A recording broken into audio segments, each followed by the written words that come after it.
नमो नमो अरिहन्ताणं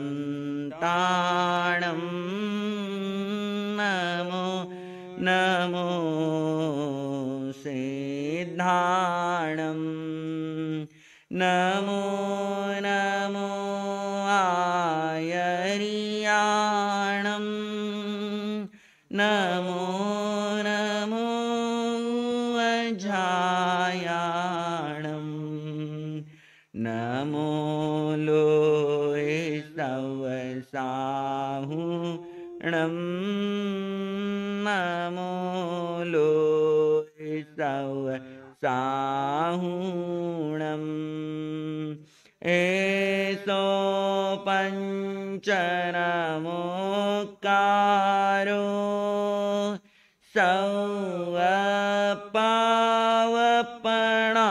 सौवपावपणासनो मङ्गलाणं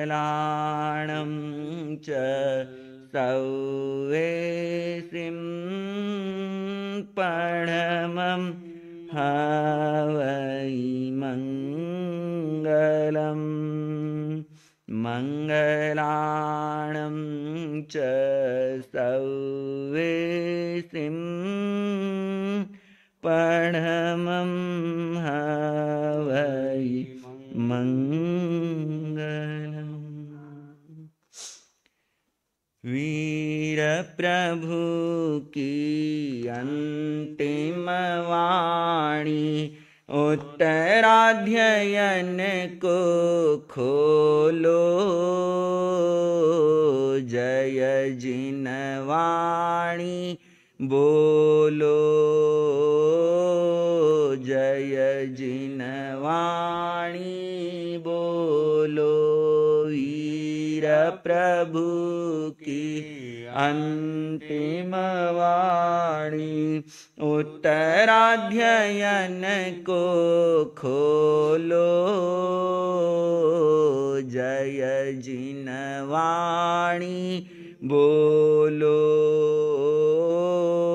जय जिनवाणी बोलो उत्तराध्ययन में गुंजित होती प्रभु शिक्षा अपना लो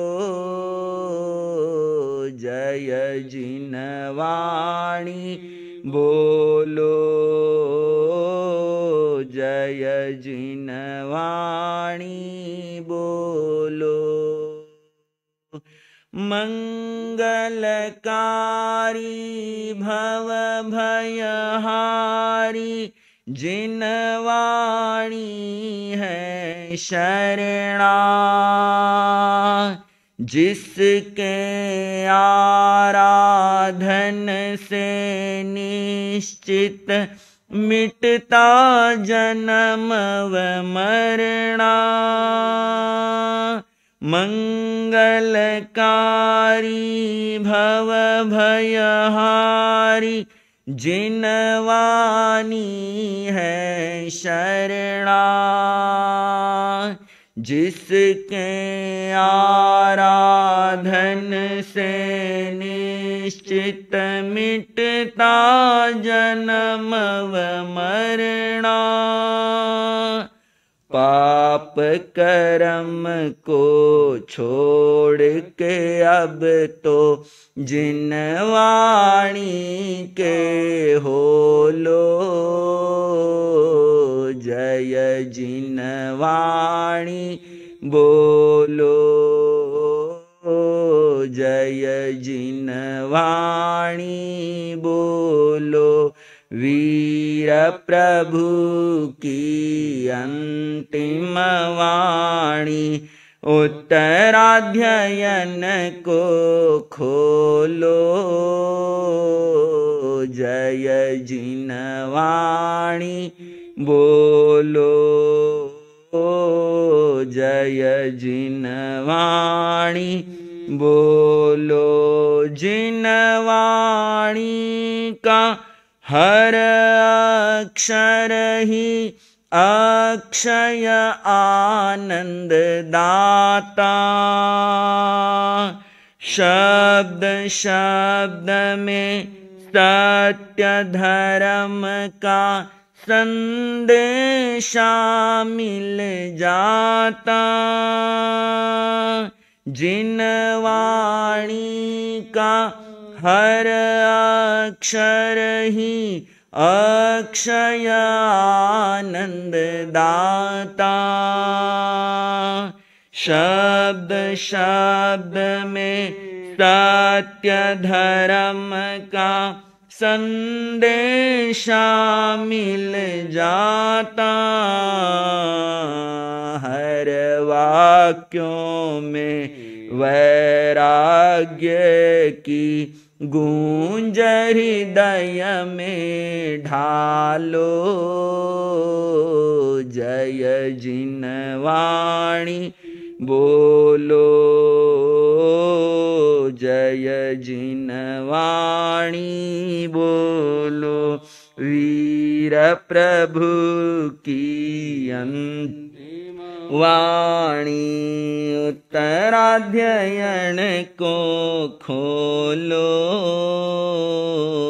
जय जिन वाणी बोलो, जय जिन वाणी बोलो। छलक रही है हर एक पद में तीर्थंकर की करुणा। जिससे जिन शासन जय पाता, आगम सच्चा शरणा। छलक रही है हर एक पद में तीर्थंकर की करुणा। जिससे जिन शासन जय पाता, आगम सच्चा शरणा। हम भी जीवन पावन कर ले, इधर उधर मत डोलो। जय जिन वाणी बोलो, जय जिन वाणी बोलो। वीर प्रभु की अंतिम वाणी उत्तराध्ययन को खोलो। जय जिन वाणी बोलो, जय जिन वाणी बोलो। जिससे होता तीर्थ का पोषण, जो है साधक शाला।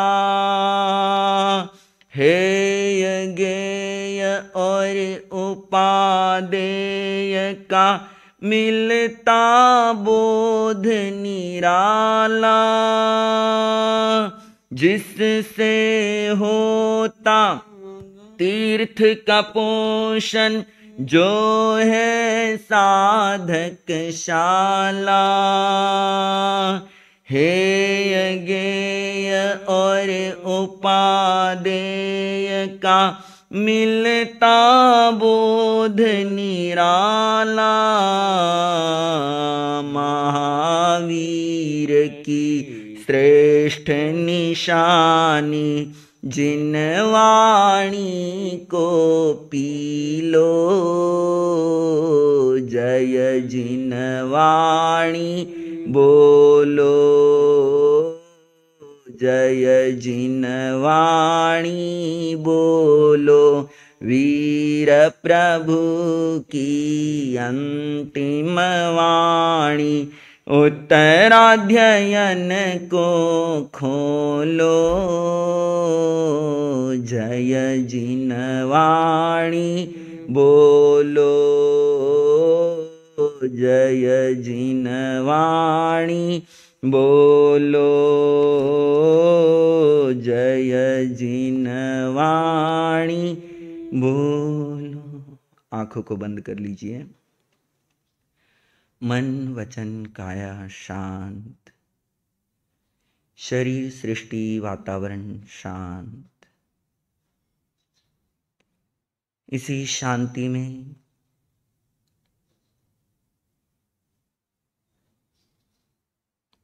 आज हम एक यात्रा करेंगे, अध्यात्म की यात्रा।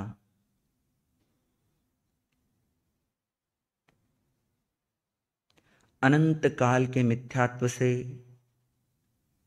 सम्यक्त्व की ओर प्रयाण। आओ चलते हैं परमात्मा प्रभु महावीर के उस समवसरण की ओर, जहां परमात्मा ने आज से 2550 वर्ष पूर्व दिया था जिनवाणी का अमृत।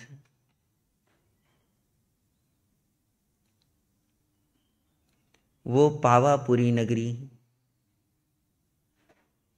जहां परमात्मा अपने जीवन काल का अंतिम वर्षावास व्यतीत कर रहे थे, जहां परमात्मा समवस्त्रित हुए थे हस्तिपाल राजा की रज्जुक सभा में।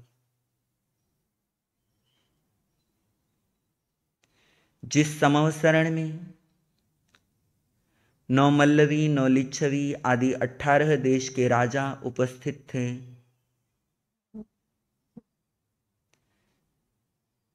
परमात्मा ने अपने संपूर्ण केवल ज्ञान में जो जाना, जो देखा, उसे जीवन की सांध्य वेला में मुक्त कंठ से वितरित किया। जन जन को जिनवाणी का प्रसाद दिया। वो परमात्मा का समवसरण कैसे होता है? तीर्थंकर परमात्मा का समवसरण कैसे होती है? 12 प्रकार की परिषदा कैसे फरमाते हैं प्रभु अपनी मंगल वाणी देशना।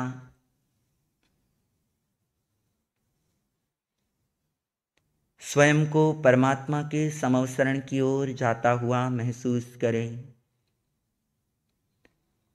नीरव शांति, भीतर केवल एक ही भाव, मेरे ये कदम परमात्मा के समवसरण की ओर गतिमान हो रहे हैं।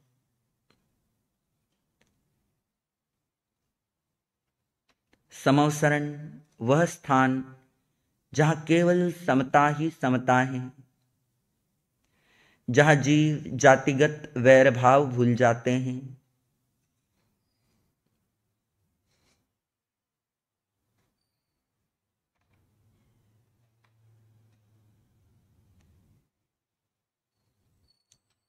समवसरण के ठीक सामने समवसरण सी ऊंचाई लिए हुए एक मान स्तंभ होता है, जिसे देखने मात्र से अनेक भव्यात्माओं का अभिमान चूर चूर हो जाता है, उनका अहंकार नष्ट हो जाता है।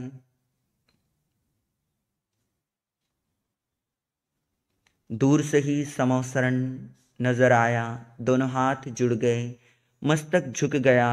नमो जिनानम जीय भयानम। हे सर्व भयों को जीतने वाले जिनेश्वर परमात्मा, मैं आपको नमस्कार करता हूं। आपने स्वयं पर विजय प्राप्त की। वो धन्य घड़ी मेरे जीवन में आए, मैं भी निज पर विजय प्राप्त करूं। ऐसी मंगल भावना, इन्हीं मंगल भावों के साथ अपने कदमों को गतिमान करते हुए समवसरण के पास पहुंचे। समवसरण की रचना 3 गढ़ों के रूप में होती है। पहला गढ़ चांदी का, जिस पर सोने के कंगूरे लगे हुए हैं। 10,000 सीढ़ियां, एक एक सीढ़ी एक एक हाथ जितनी ऊंची। एक एक सीढ़ी चढ़ते जा रहे हैं। भीतर में केवल यही भाव है कि आज ये आंखें धन्य होंगी, हमें परमात्मा के दर्शन होंगे। धन्यता का अनुभव करते हुए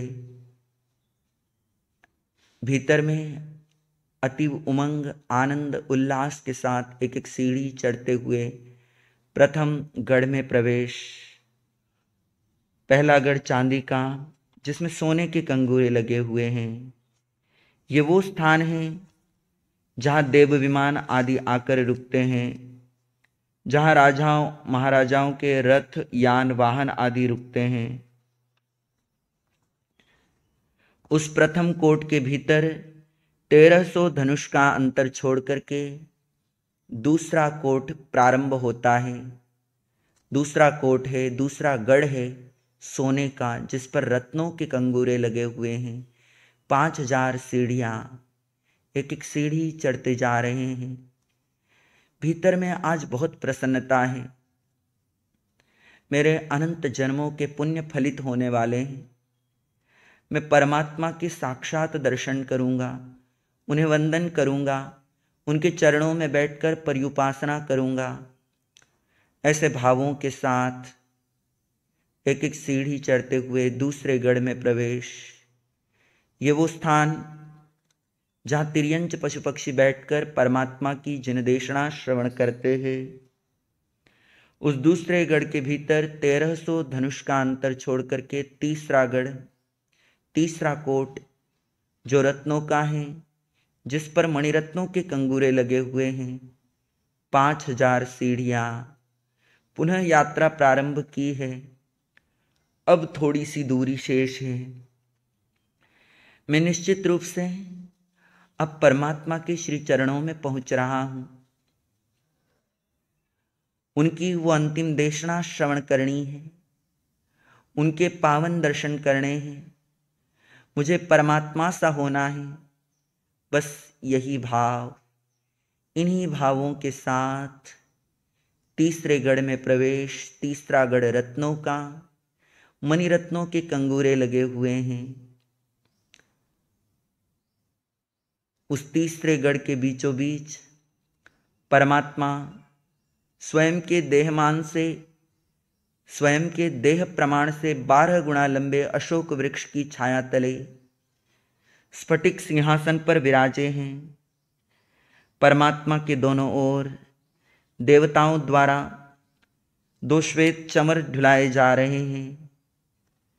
परमात्मा के मस्तक के ऊपर 3 छत्र, जो सम्यक ज्ञान, सम्यक दर्शन, सम्यक चारित्र की प्रेरणा प्रदान कर रहे हैं। ऊपर आकाश में देवदुंदुभी बज रही है। परमात्मा के समवसरण में निरंतर अचित पुष्पों की वृष्टि हो रही है।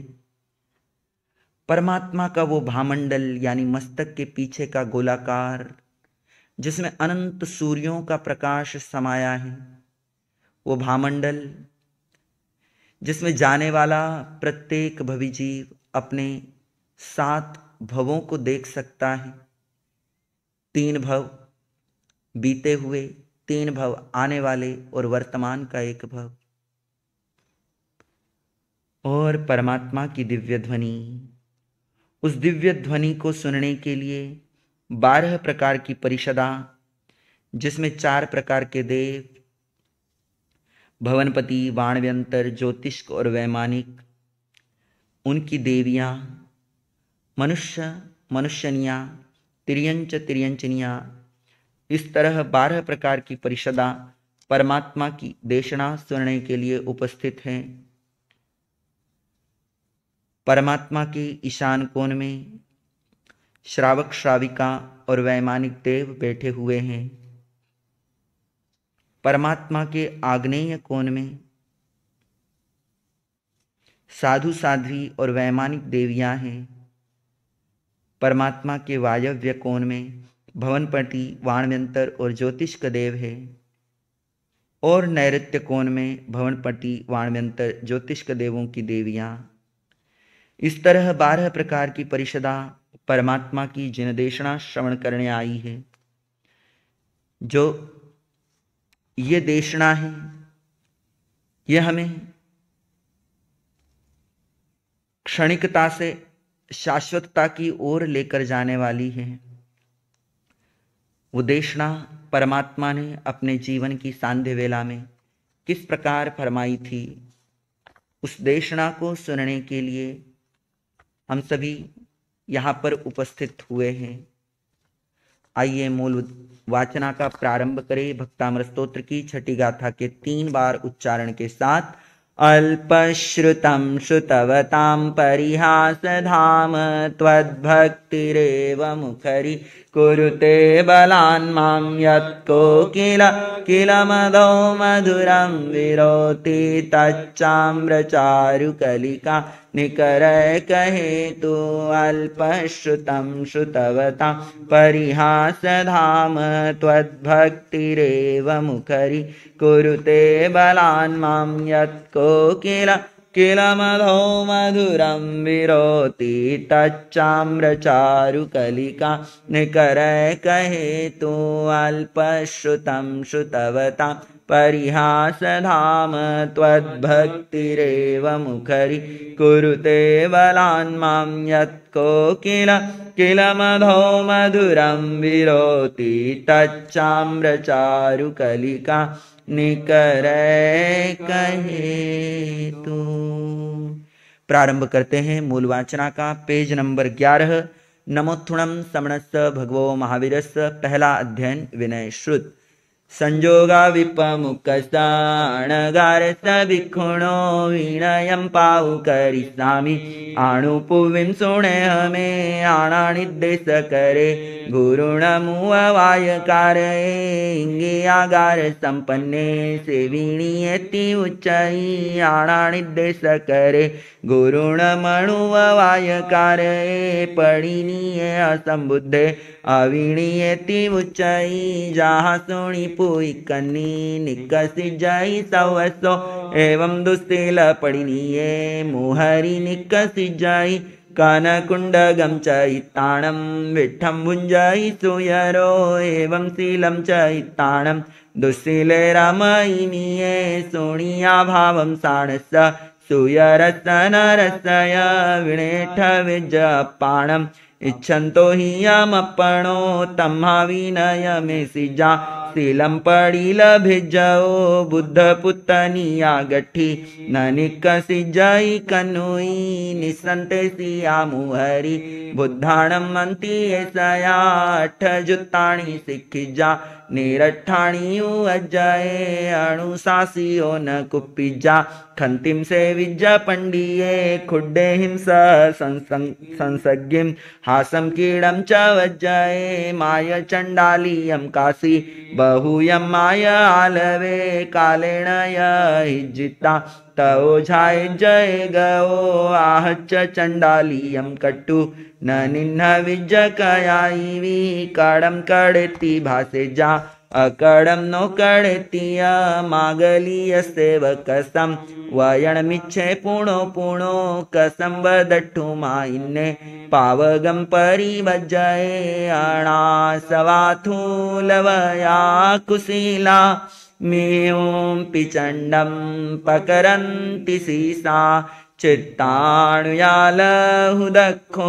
ववेया पसायते हुदुरासयम्पि न पुट्ठो वागरे किंचि पुट्ठो वा नालियं वये कोहम असच्चं कुवेजा धारेजा पियमपियम् अप्पा चेवदमे यवो अप्पाहु खलु दुद्दमो अप्पादन्तो सुहि होई अस्तिं लोये परथय वरं मे अप्पादन्तो संजमेण तवेण यमाहं परे हिं दम्मन्तो बन्धने हिं वयें य पडिनीयं च बुद्धाणं वायादुवकम्मुणा आविवाजयि वारहस्ये नेव कुज्जाकयायि न पखो न पुरवो नेव किच्चाण पिठवो न जुञ्जे उरुणाउरुं सयणेणोपडिस्तुन्ने नेव पल्लथियं कुज्जा पखपिण्डं च संजये पाये पसारिये वावि न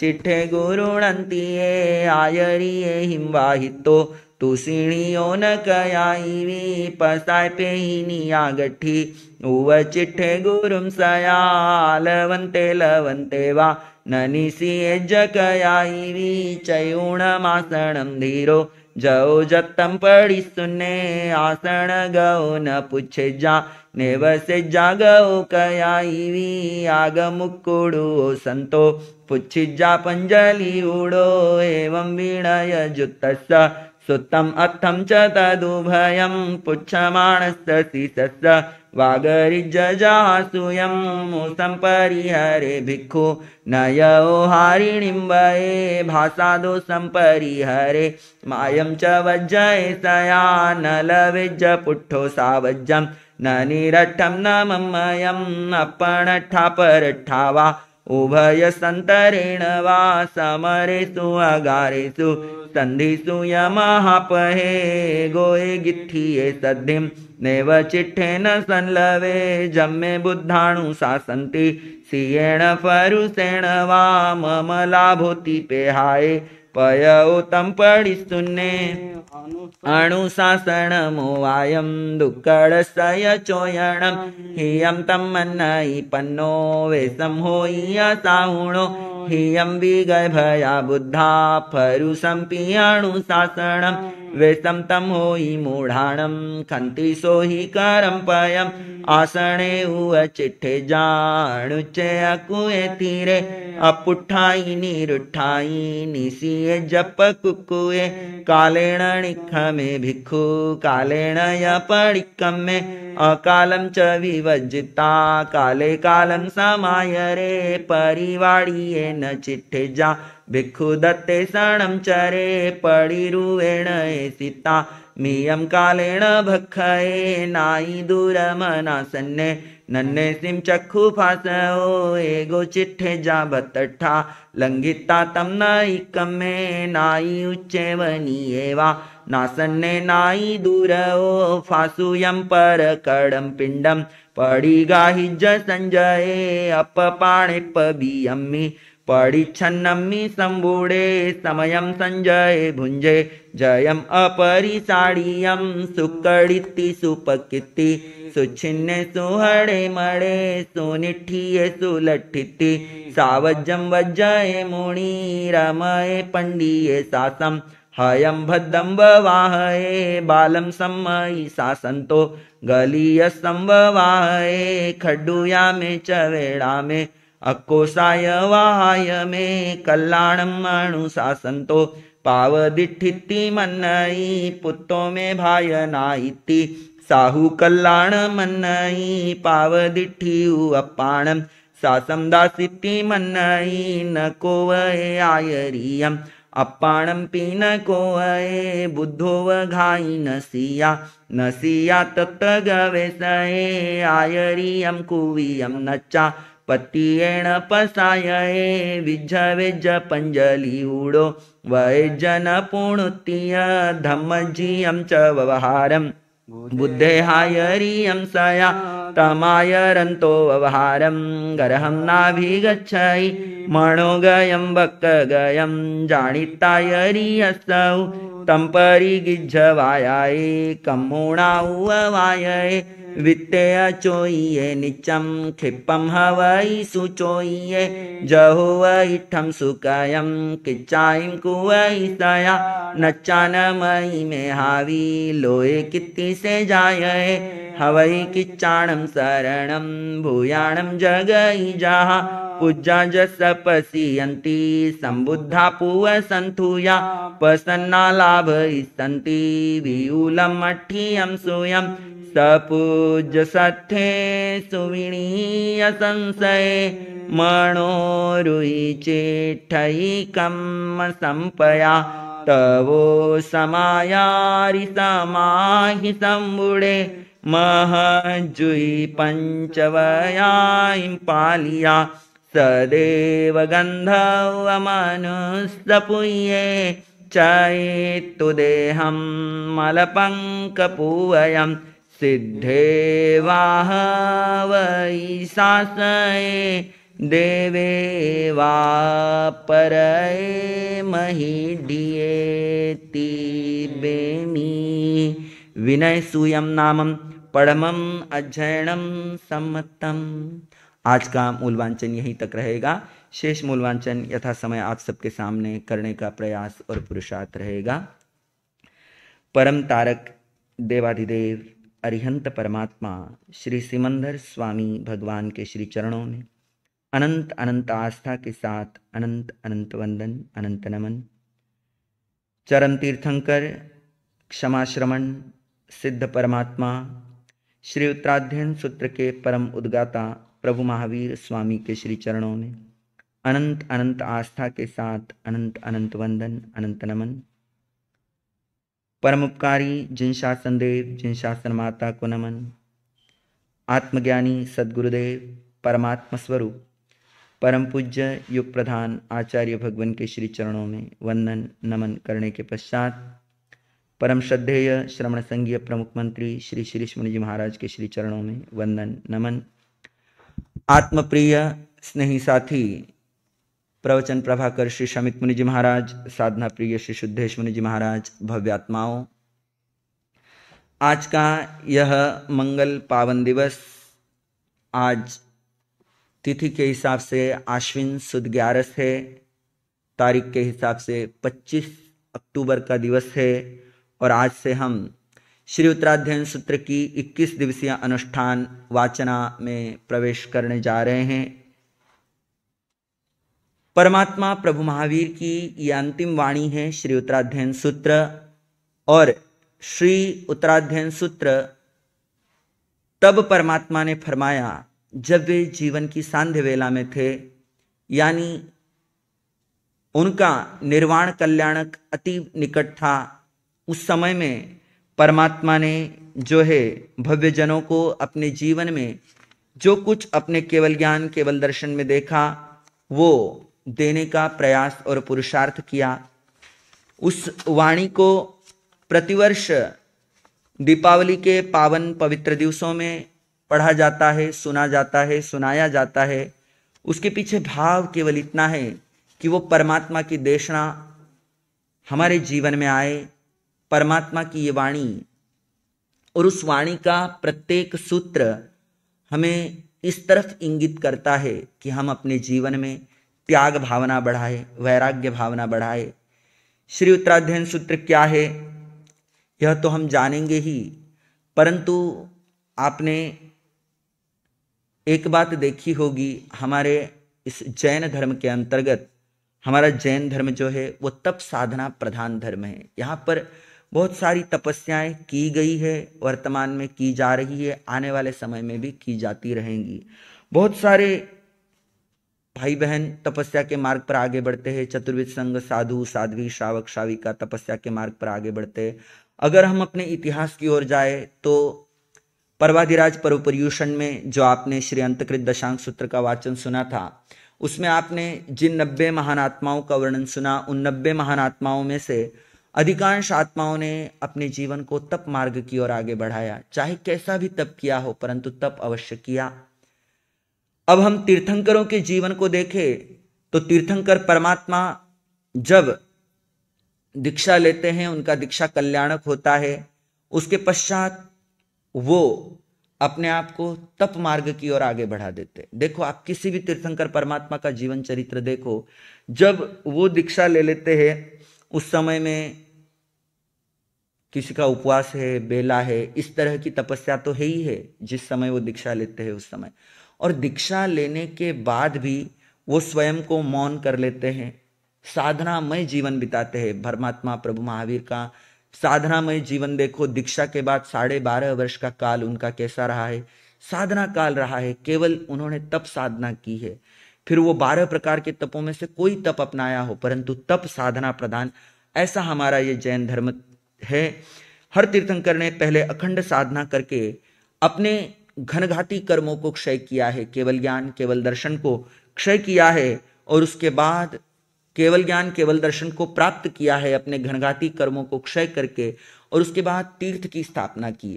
तीर्थ की स्थापना के पश्चात उन्होंने उस तीर्थ को क्या करना चाहिए, किस प्रकार अपना जीवन जीना चाहिए वो उपदेश दिया। हर तीर्थ के लिए अलग अलग तरह की आचार संहिता बनाई। श्रावक है तो उसको क्या पालन करना है, साधु है तो उसको क्या पालन करना है, कैसे उसका जीवन होना चाहिए, कैसे उसकी समाचारी होनी चाहिए। आगम में समाचारी शब्द आता है कि श्रावक का आचार कैसा होना चाहिए, साधु का आचार कैसा होना चाहिए।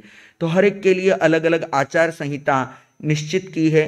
श्रावक श्राविका किस प्रकार संसार में रहकर भी पापों से बचकर अपना जीवन यापन करे, उसके लिए उन्होंने तप, ध्यान, साधना, स्वाध्याय, आराधना, सामयिक, पोषद आदि का उल्लेख किया।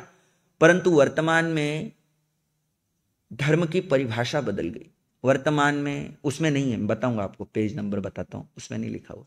वर्तमान में हम जो साधना करते हैं या आम लोग जो साधना कर रहे हैं वो क्या समझते हैं, स्थानक चले गए धर्म हो गया, स्थानक में जाके एक सामायिक कर ली धर्म हो गया, स्थानक में जाके एक नवकार मंत्र की माला कर ली धर्म हो गया, स्थानक में चले गए केवल संतों के दर्शन कर लिए धर्म हो गया। इस तरह वह समझते हैं। और हमारे स्थानक अंतर्गत तो बहुत सारी चीजें सुलभ उपलब्ध होगी। पहले आगम लिखे हुए नहीं थे, पहले जो है इस तरह पढ़ने की प्रेरणा नहीं थी, तो सब गुरु शिष्य परंपरा से चलता आ रहा था।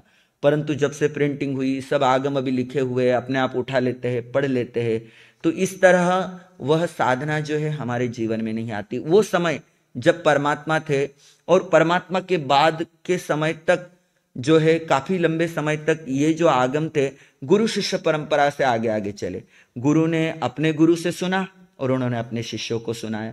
तो वो सुनना और सुनाना केवल ये मूल वाणी नहीं थी, इसके साथ जो भाव थे, वो भाव, इसके अंदर जो साधना के गहरे रहस्य छिपे हुए थे, वो रहस्य जो है वो परमात्मा ने अपने गणधरों को प्रदान किए, गणधरों ने आगे अपने शिष्यों को प्रदान किए, और आने वाले समय में आचार्य परंपरा से एक दूसरे के पास वो साधना आती गई। परंतु कालांतर में जैसे समय का प्रभाव बढ़ता गया, कालचक्र का प्रभाव बढ़ता गया, आर्य का प्रभाव बढ़ता गया, वैसे वैसे वो साधना तो लुप्त हो गई, परंतु ये वाणी जो है ये सुरक्षित रहेगी। अब आचार्य भगवान के मुखारविंद से मैंने ऐसा सुना कि जब परमात्मा ने जो फरमाया वो सारा ज्ञान जो है, जो उन्होंने अपने केवल ज्ञान में देखा, वो गणधरों को दे नहीं पाए पूरा का पूरा। उन्होंने त्रिपदी बोली और त्रिपदी फरमाई, और वो त्रिपदी जो है वो गणधरों ने स्वीकार की। फिर गणधरों ने जो समझा उसे गूंथा, उसके जो है भाव रूप से उसको सूत्र रूप का आकार दिया। तो सूत्र रूप में तो पूरा समुद्र सूत्र में नहीं दे सकते, तो छोटे छोटे सूत्र बनाए गए। अब वो सूत्र आगे आगे चलते रहे, तो जो समझाने का तरीका था, उस सूत्र के पीछे का भाव था जो था वो कम कम कम कम होता चला गया, और वर्तमान में बहुत थोड़ी सी जिनवानी हमारे पास उपलब्ध है। अब जो हमारे पास उपलब्ध है उसे हम अगर यूं ही पढ़ लेते हैं तो उसका उतना प्रभाव नहीं होता। वर्तमान में मूर्ति पूजक संप्रदाय के अंतर्गत अगर आपको एक नवकार मंत्र भी पढ़ना है, नवकार मंत्र का अधिकार प्राप्त करना है, तो उसके लिए उपधान तप की आराधना होती है। हम 21 दिवसीय अनुष्ठान उत्तराध्ययन सूत्र का क्यों करते हैं कि साधना के साथ हम इस उत्तराध्ययन सूत्र का स्वाध्याय करेंगे तो निश्चित रूप से वो परमात्मा की वाणी हमारे जीवन में अंग संग होगी। इसके पीछे भाव केवल इतना ही है, हमने धर्म को बहुत आसान बना दिया कि ये कर लिया धर्म हो गया, वो कर लिया धर्म हो गया, परंतु उसके अंतर गहराई को समझने के लिए वो साधना होनी आवश्यक है, जो साधना हम यहाँ पे 21 दिनों के अंतर्गत करेंगे। अब अनुष्ठान का मतलब क्या है? जैसे उपधान में एक विशेष विधि पूर्वक स्वाध्याय किया जाता है, नवकार मंत्र की आराधना गुरुमुख से ली जाती है, वैसे हम यहाँ पे उत्तराध्ययन सूत्र का विधि पूर्वक स्वाध्याय करेंगे। विधि पूर्वक स्वाध्याय करने से क्या होता है? विधि पूर्वक स्वाध्याय करने से महान कर्मों की निर्जरा होती है। स्वाध्याय के 7 लाभ बतलाए गए जो आपको आगे आने वाले समय में बताएंगे। स्वाध्याय करने से जीव अधोगति से ऊर्ध्वगति की ओर अग्रसर होता है। श्रुत आराधना करने से जीव ज्ञानावरणीय कर्म का क्षय करता है और अज्ञानता से छुटकारा पाता है। जन्मांतर में आने वाले भव में भी उसको नवकार मंत्र की सुलभता प्राप्त होती है। वर्तमान में हमको किसी ने नवकार मंत्र सुनाया तो आज हम इस दशा तक पहुंचे हैं। हमारे भीतर में यह भाव होता है कि आने वाला भव ऐसा देना परमात्मा कि मैं नवकार मंत्र सुनूं, नवकार मंत्र समझूं, ऐसा घर परिवार मिले जहां धर्म की आराधना हो, परमात्मा के चरणों का शरण हो। तो विधि पूर्वक स्वाध्याय करने से इस तरह जन्मांतर में भी श्री नवकार महामंत्र सुलभता से प्राप्त होता है। जीव विकलेंद्रियता को प्राप्त नहीं करता, उत्तम कुल में जन्म होता है, सुंदर काया मिलती है, सर्व कलाओं में वह कुशलता पाता है। इंद्र समान रिद्धि को पाने पर भी काम भोग से अलिप्त होकर वैराग्य एवं संयम साधना को प्राप्त होता है। इस मानव जीवन में अगर हम तप करते हैं, साधना करते हैं और उसमें अत्यधिक पुण्य का उपार्जन करते हैं तो निश्चित रूप से देवगति में जाते हैं। देव बनने के बाद भी वहां पर जो इंद्रियों के प्रति आसक्ति के भाव है वो सब ना रह करके वैराग्य और संयम के भाव भीतर में आते हैं। उच्च प्रकार के दिव्य सुखों को प्राप्त करता है। शुक्ल ध्यान अगर स्वाध्याय करते हुए हो जाए तो कर्म रूपी शुक्ल ध्यान के द्वारा कर्म रूपी ईंधन को जलाकर वह केवल ज्ञान को पाता हुआ निर्मल बनकर सुख को भोगता है। और सबसे बड़ी बात बताई कि अपयश और नीच गोत्र कर्म का बंधन नहीं करता। ये 21 दिन का हमारा यहाँ पे अनुष्ठान चलेगा उत्तराध्ययन सूत्र का। 21 दिन हम समय से यहाँ पर आएंगे, समय से सूत्र की वाचना लेंगे, परंतु साथ साथ में क्या सुनेंगे हम?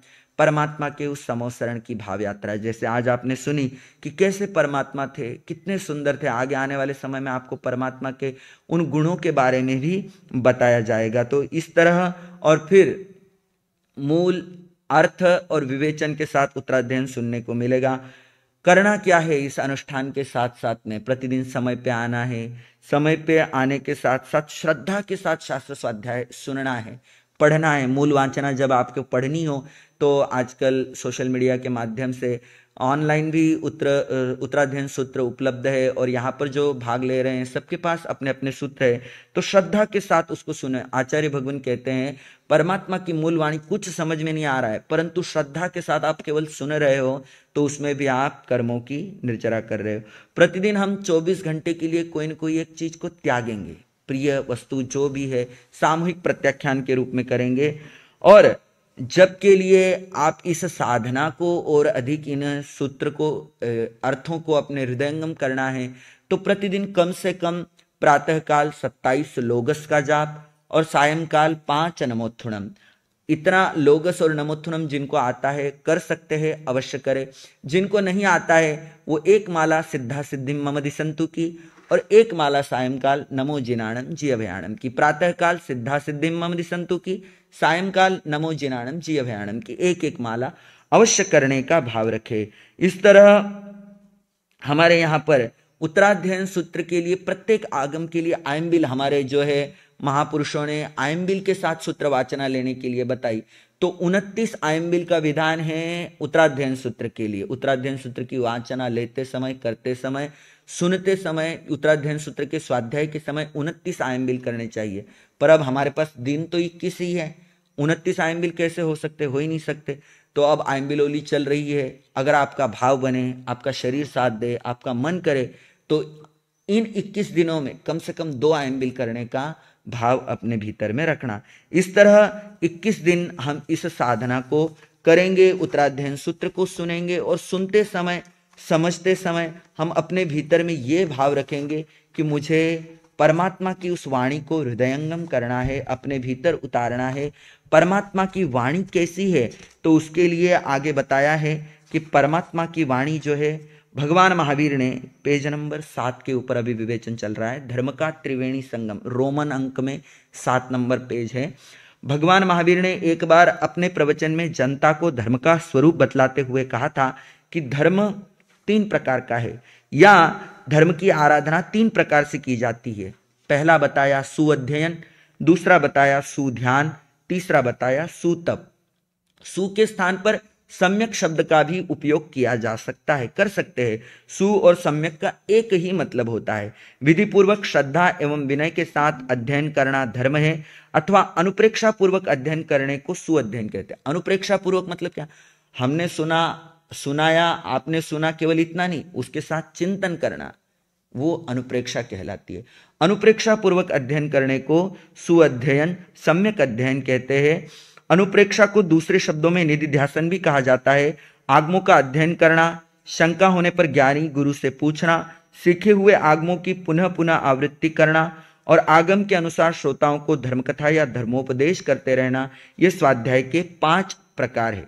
वाचना, पृच्छना, परावर्तना, अनुप्रेक्षा और धर्मकथा, ये 5 प्रकार जो है ये स्वाध्याय के 5 अंग बतलाए गए हैं। अनुप्रेक्षा के बिना उक्त 4 प्रकार का स्वाध्याय मिथ्या दृष्टि भी कर सकता है, किंतु अनुप्रेक्षा स्वाध्याय सिवाय सम्यक दृष्टि के अन्य कोई व्यक्ति नहीं कर सकता। सम्यक दृष्टि जीव जो सम्यक दर्शन की ओर आगे बढ़ रहा है वह अनुप्रेक्षा के साथ ही स्वाध्याय करेगा। उसका चिंतन चलेगा कि परमात्मा ने उस वाणी में क्या बताया है, मुझे क्या उसमें से ग्रहण करना है।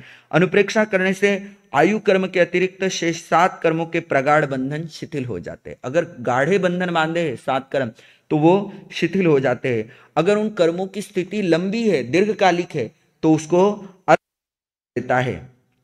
अगर कर्मों का तीव्र रस है तो वह मंद हो जाता है। कर्म बहुप्रदेशी हो तो वे स्वल्प प्रदेशी हो जाते हैं। इतनी महानिर्जरा अनुप्रेक्षा पूर्वक अध्ययन करने से होती है। स्वाध्याय करने से वैराग्य भावना जागृत होती है, कर्मों की निर्जरा होती है, ज्ञान विशुद्ध होता है, चारित्र के परिणाम बढ़ते ही जाते हैं, धर्म में स्थैर्य होता है। मैंने कहा था ना स्वाध्याय करने के 7 लाभ, वो यहाँ पे बतलाए गए हैं कि स्वाध्याय करने से वैराग्य भावना जागृत होती है, कर्मों की निर्जरा होती है, ज्ञान विशुद्ध होता है, चारित्र के परिणाम बढ़ते हैं, धर्म में स्थिरता आती है, देवायु का बंध होता है, भावांतर में यथाशीघ्र रत्नत्रय का लाभ मिलता है। रत्नत्रय यानी क्या? सम्यक ज्ञान, सम्यक दर्शन, सम्यक चारित्र की प्राप्ति होती है, मन वचन काया का गोपन होता है और माया मिथ्या दर्शन शल्य जो है भीतर से। 5 समितियां ये है सुअध्ययन के परिणाम, यानी सम्यक प्रकार से अध्ययन करेंगे तो हमें इतने लाभ होते हैं। आगे बताया सुध्यान जो है धर्म आराधना करने का दूसरा प्रकार। ध्यान जो है 4 प्रकार के बताए, आर्त ध्यान, रौद्र ध्यान, धर्म ध्यान, शुक्ल ध्यान। आगे चलते हैं तो धर्म ध्यान के अलग अलग प्रकार है। यहाँ पर बताया है कि आर्त ध्यान और रौद्र ध्यान को तो त्यागना है, धर्म ध्यान और शुक्ल ध्यान को अपनाना है। पिंडस्थ, पदस्थ, रूपस्थ, रूपातीत तथा आज्ञा विचय, अपाय विचय, विपाक विचय और संस्थान विचय, इनमें मन को लगाना, मन को विषयों से हटाना और आत्मा की ओर लेकर के जाना। ध्यान की सीधी सी परिभाषा है विषयों से मन को हटाना। जो 5 इंद्रियों के 23 विषय है, 240 विकार है, इनसे हटाना, मन, बुद्धि, चित्त, अहंकार, इनसे अलग करके स्वयं को स्वयं में स्थिर करना, आत्मा को आत्मस्थ करना, ये शुक्ल ध्यान कहलाता है। तीसरा प्रकार बताया सुतप। तप यह धर्म का तीसरा प्रकार है, जिससे विषय, कषाय और संचित कर्म भस्मसात हो जाए, उसे तप कहते हैं। विषय, कषाय और संचित कर्म भस्मसात हो जाए उसे तप कहते हैं। सम्यक प्रकार से अध्ययन होने पर सुध्यान हो सकता है, सुध्यान होने पर ही सुतप की आराधना हो सकती है। कड़ी है, अगर आप सम्यक अध्ययन करते हो तो सम्यक ध्यान होगा, सम्यक ध्यान होगा तो सम्यक तप होगा। अतः सिद्ध हुआ सुअध्ययन होने पर ही धर्म की अन्य अन्य प्रक्रियाएं चालू हो सकती है। धर्म का पहला अंग जो है वो सुअध्ययन ही है। जैसे मैंने पूर्व में आपको बताया कि नंदी सूत्र आदि सूत्रों में वर्णित श्री उपासक दशांग आदि सूत्रों में के परिचय में श्रुत ग्रहण के अनंतर उपधान तप का वर्णन किया गया। उपधान यानी क्या? जिस तप के द्वारा सूत्र आदि की शीघ्र उपस्थिति हो वह तप उपधान तप कहलाता है। तात्पर्य यह है कि तप निर्जरा का संपादक होने से ज्ञानावरणीय कर्म के क्षय तथा क्षयोपशम का कारण बनता है, जिससे सूत्र आदि की शीघ्र अवगति हो जाती है। जो आपको अभी मैंने बताया कि थोड़ा तप करना चाहिए, थोड़ी साधना करनी चाहिए। क्यों करनी है? ताकि ये जो शास्त्र हम सुन रहे हैं इनके भाव जो है हमारे भीतर में उतर जाए, हमारे जो है सूत्र जो है शीघ्र समझ में आ जाए। तो इसलिए और सूत्र अध्ययन करते समय निर्विघ्नता से हमारा स्वाध्याय पूर्ण हो, उसके लिए भी तप किया जाता है। साथ ही साथ हमारे ये शास्त्र जो है परमात्मा की वाणी, परमात्मा के बाद उनके शासन देवों के द्वारा रक्षित है, आराधित है। तो उनकी आराधना से भी हम इस साधना मार्ग में, स्वाध्याय मार्ग में आगे बढ़ते हैं। अंग तथा उपांग सिद्धांतों के पढ़ने और आराधन करने के लिए आयम्बिल, उपवास और निवि आदि लक्षण वाला तप विशेष 2 अर्थ उपलब्ध होते हैं। इन्हीं अर्थों की पोषक मान्यता आज भी प्रत्येक सूत्राध्ययन के साथ दी गई है। तो यहाँ पर यह बताया गया है कि श्री उत्तराध्ययन सूत्र जो कि मूल सूत्र है और इसके उपधान के लिए इसका उत्तम रूप से अध्ययन अपने भीतर में हृदयंगम हो तो इसके स्वाध्याय के लिए 29 आयम्बिल की आराधना करनी चाहिए। आगम वाचना जो है वो करते समय में कुछ जो है साधना करनी चाहिए, जो साधना मैंने पहले बताई, साथ ही साथ थोड़ा ध्यान का प्रयोग करना चाहिए। अगर आप ध्यान में विशेष रुचि रखते हो तो कम से कम एक घड़ी का ध्यान प्रातःकाल सायंकाल अवश्य करें। एक मुहूर्त का करें तो अच्छी बात है, एक मुहूर्त यानी 48 मिनट, एक घड़ी यानी 24 मिनट, 24 मिनट सुबह 24 मिनट शाम अगर ध्यान करते हो तो बहुत अच्छी बात है। नहीं एक मुहूर्त करें तो और अच्छी बात है। क्यों करना ध्यान? मन में प्रश्न आ रहा, हम स्वाध्याय कर रहे फिर ध्यान क्यों करें? ध्यान जब आप करते हो तो वो जो किया हुआ स्वाध्याय है वो आपके भीतर में जम जाता है, वो जो सूत्र है वो हृदयस्थ आत्मस्थ हो जाते हैं। तो इसलिए ध्यान करना जरूरी है। ध्यान करने से पात्रता का निर्माण होता है। जो आगम ज्ञान गुरु शिष्य परंपरा द्वारा आ रहा था वो पूर्ण रूप से जीवंत था। क्यों जीवंत था? क्योंकि गुरु उस स्वाध्याय के साथ साथ उसे साधना कराता था। साधना करने से वो ज्ञान जो है जीवंत रहता था। जब साधना करते हैं तो जीवन में वैराग्य आता है, चित्त में स्थिरता बढ़ती है, आत्म परिणामों में सरलता आती है और इस तरह वह आगम को निश्चित रूप से हृदयंगम कर पाता है। तो इस तरह यह जो है आगम के स्वाध्याय की विधि है। आगम बुद्ध पुरुषों के निजी अनुभवों के दिव्य दस्तावेज है। बुद्ध पुरुष यानी क्या? जिन्होंने अपने आप को उपलब्ध कर लिया। रोमन पेज नंबर 3, चिरंतन चिरनुतन उत्तराध्ययन। आगम बुद्ध पुरुषों के निजी अनुभवों के दिव्य दस्तावेज है। आगम क्या है? जो परमात्मा ने अनुभव किया है वह अनुभव सबको बताया। उनको जो अनुभूति हुई वो अनुभूति बताई और उस अनुभूति के द्वारा उन्होंने अपने भीतर गहरे जाकर के वितराग अवस्था की उच्च भाव भूमि में विहार किया। मैं आत्मा से साक्षात्कार साधा और अध्यात्म संपदा को प्रकट किया, प्राप्त किया। उसी को उन्होंने विश्व कल्याण हेतु प्रवचनों के माध्यम से चतुर्विध श्री संघ के समक्ष प्रकट किया। उनके वही प्रवचन गणधरों द्वारा सूत्रबद्ध होकर आज आगम साहित्य के रूप में हमारे समक्ष उपलब्ध है। आज से 2500, अभी ये 50वां निर्वाण कल्याणक परमात्मा का प्रारंभ होने वाला है। तो 2550 वर्ष पूर्व कार्तिक अमावस्या की रात्रि में तीर्थंकर परमात्मा इस देह से मुक्त हो गए थे, निर्वाण उनका हुआ था। वे इस धरती से विदा हो गए। देह दृष्टि से यह बात सत्य है कि उन्होंने अपना देह त्याग दिया था 2550 वर्ष पूर्व, परंतु उनकी शब्द साधना, उनकी वो दिव्य देशना आज भी हमारे भीतर, हमारे पास उपलब्ध है। देह दृष्टि से यह सच है कि परमात्मा का निर्वाण हो गया, परंतु यह सत्य एकांतिक नहीं है। एकांत की परिधियों में जो समा जाए वह सत्य नहीं होता। अनेकांत के उन्मुक्त आकाश में सत्य आकार लेता है। वही सत्य कहता है कि महावीर विदा ही कहाँ हुए हैं। महावीर तो अपने दृष्टिकोण के रूप में, अपने दर्शन के रूप में, अपने प्रवचन के रूप में, भाव शरीर के द्वारा आज भी मौजूद है। महावीर सा उत्तुंग दर्शन सुमेरु कभी विलुप्त नहीं होता। सुमेरु पर्वत जो है वो कभी विलुप्त नहीं होता। तो परमात्मा प्रभु महावीर को जीवन दर्शन बताया है, वह विलुप्त नहीं होता। सूर्य पर बादल आ जाने से उसका प्रकाश यदा कदा मंद हो जाता है, परंतु बादलों के छटते ही सूर्य पुनः अपने सहस्र रश्मि स्वरूप में प्रकट हो जाता है। जब सूर्य के सामने बादल आ जाए तो थोड़ी देर के लिए उसकी प्रकाश रश्मियां जो है वो थोड़ी जो है मंद पड़ जाती है, परंतु सूर्य चला गया ऐसा नहीं है। जैसे ही बादल छटते सूर्य का पुनः पूरा का पूरा प्रकाश आपको दिखाई देता है। ऐसे ही आगम महावीर का दृष्टि दर्शन है।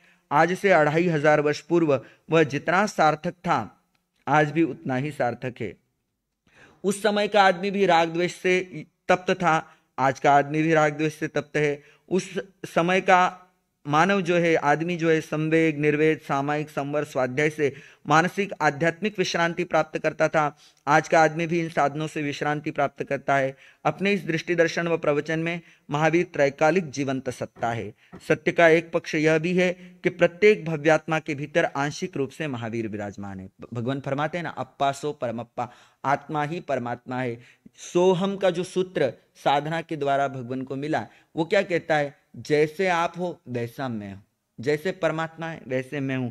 तो हम सब के भीतर भी वो जो मैं आत्मा हूं वो परमात्मा की आत्मा और मैं आत्मा अंश रूप में हमारे भीतर भी महावीर विराजमान है। तत्वमसि सोहम नामक मंत्र पद इसी सत्य को उद्घाटित करते हैं। भेद विज्ञान, वितराग, सामायिक, आत्मा, साधना की इन छेनियों से हमारे भीतर आवृत्त आंशिक महावीर को पूर्ण महावीर के रूप में अनावृत किया जा सकता है। बहुत सुंदर बात बताई है कि ये तीन जो है साधन दिए हैं। पहला भेद विज्ञान, शरीर भिन्न आत्मा भिन्न।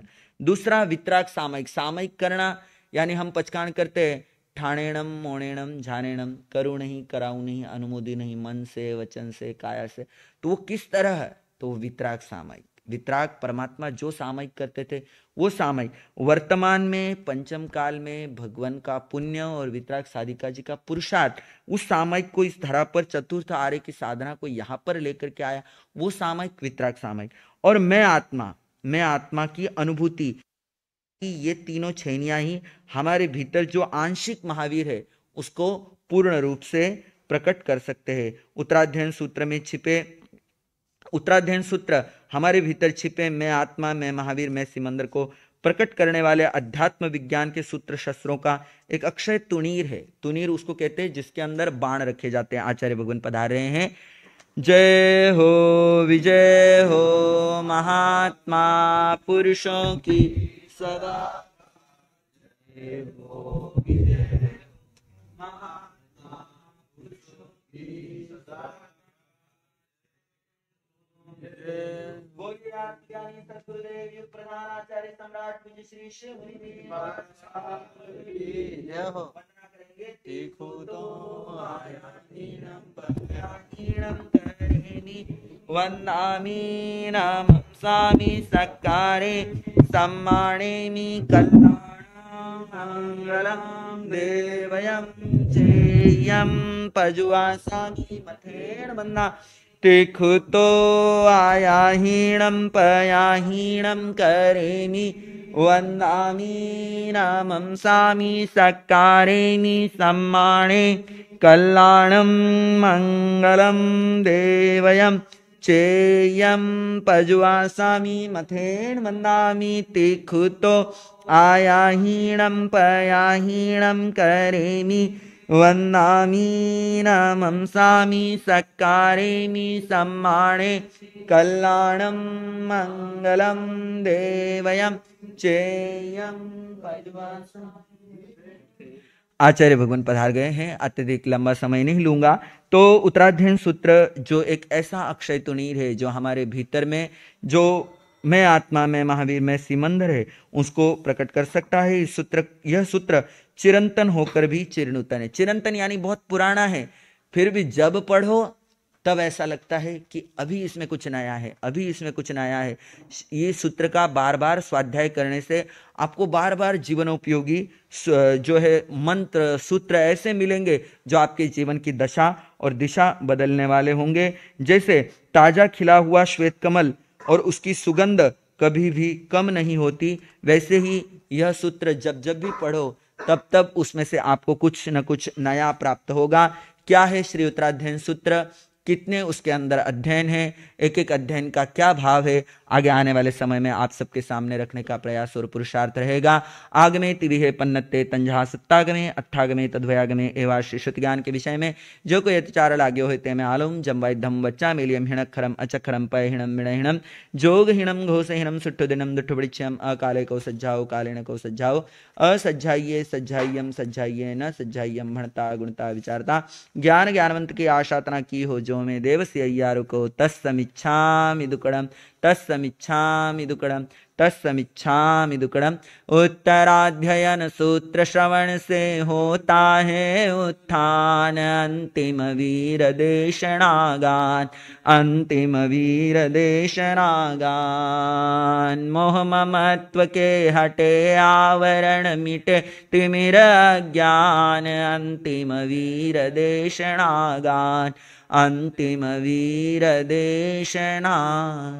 आज के सामूहिक प्रत्याख्यान अभी से लेकर के कल अनुष्ठान तक के लिए महाविगय के रूप में मक्खन का त्याग करेंगे। अभी से लेकर किसी भी प्रकार से मक्खन का सेवन नहीं करेंगे। आचार्य भगवान प्रत्याख्यान कृपा करें। अपाणम वो श्रीरामी। आइए सुनते हैं श्रद्धा और भक्ति के साथ श्रद्धेय आचार्य भगवान के मुखारविंद से जिनवाणी मंगलवाणी श्रद्धेय आचार्य भगवान।